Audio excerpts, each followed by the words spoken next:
حضرت اوس یمانی رحمۃ اللہ علیہ فرماتے ہیں کہ ایک دفعہ ایک شخص کے 4 بیٹے تھے۔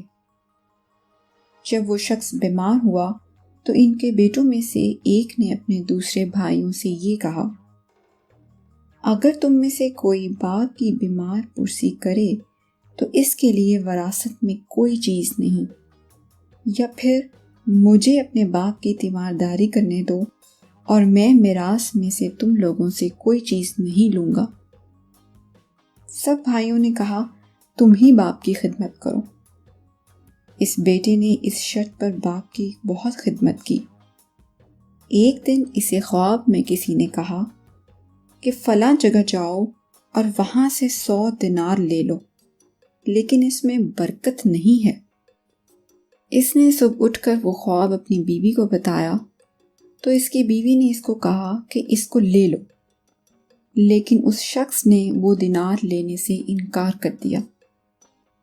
پھر اس کو دوسری رات میں خواب میں پھر کسی نے یہ کہا کہ فلاں جگہ جاؤ اور وہاں سے 10 دینار لے لو، لیکن اس میں برکت نہیں ہے۔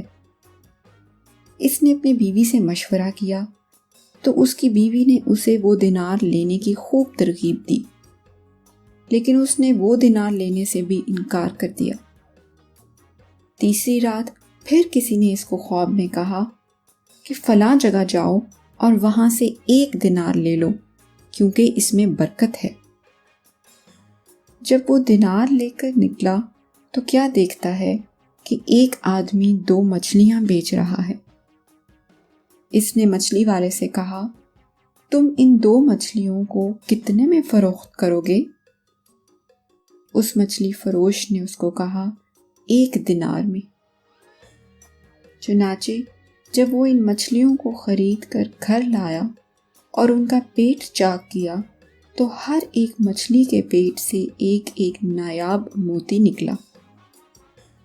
وہ ان موتیوں کو لے کر بادشاہ کے پاس حاضر ہو گیا تو بادشاہ نے اس کو 1 موتی کے بدلے بہت ساری رقم عنایت کی اور اس کو کہا، یہ موتی اپنے دوسرے موتی کے بغیر نہیں رہ سکتا، وہ دوسرا موتی بھی آپ مجھے دے دیں اور مجھ سے اس کے عوض کافی رقم لے لیں۔ چنانچہ اس نے وہ دوسرا موتی بھی بادشاہ کو دے دیا۔ بادشاہ نے جو مال دینے کا وعدہ کیا تھا وہ اس موتی کے عوض اس شخص کو پکڑا دیا۔ اس کو یہ مال اپنے باپ کی خدمت سے ملا تھا۔ اس کی یہ نیکی کہ وہ اپنے باپ کی خدمت کرے گا اس کو اس مقام پر لے آئی جس میں اس کو اللہ تعالیٰ نے اتنا کچھ دیا جس کا اس کو گمان بھی نہیں تھا۔